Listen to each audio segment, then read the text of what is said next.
França no Timor-Leste planeia a avança da cooperação e a área de defesa na agricultura. Durante encontro bilateral entre o Presidente da República França Emmanuel Macron no Presidente da República Jerome Jorta e Paris, França, Lorong Hirakliuba, discutimos cooperação e a área FON, liu área defesa na agricultura. Razão estabelecitan e a área defesa, também França e a base militar naval Pacífico Sul, basic Nova Zelândia, no Fiji, no mos estabelece cooperação e a agricultura, também agricultura francanian, bot liu e a continente Europa. Uma visita oficial de trabalho à França. Segunda vez, a soro ao presidente Macron e a Paris. A soro dali e a Shangri-La, diálogo, segurança Ásia, acontece em Singapura. Durante a soro dela tolona e encontro irané para avançar também cooperação neve meeting ao França.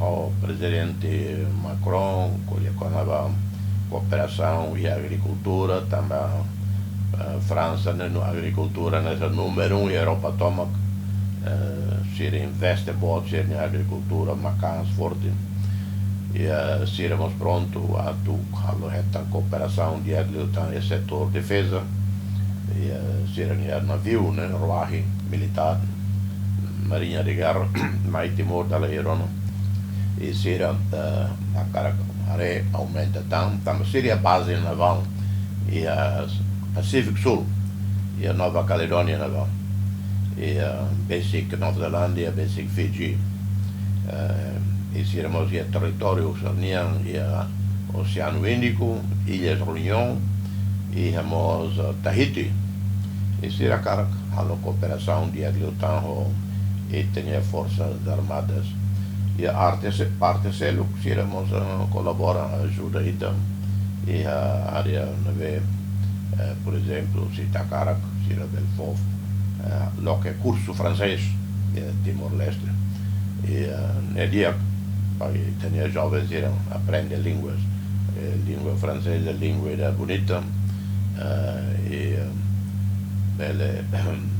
nessa ajuda lo que matan intelectualmente o mundo. Timor-Leste no França e a relação diplomática nebe magdiak desde uluk no estabelece uma cooperação e a área sira hanesan, educação, formação profissional no saúde pública, liu for treinamento ba médico no enfermeiro sira. Além de estabelece uma cooperação e a área ambiente no mudança climática, boa governação no justiça, foco ba apoio reforma administração pública, no mos segurança marítima com ba vigilância batasi no segurança regional. Agostinho da Costa, GMN.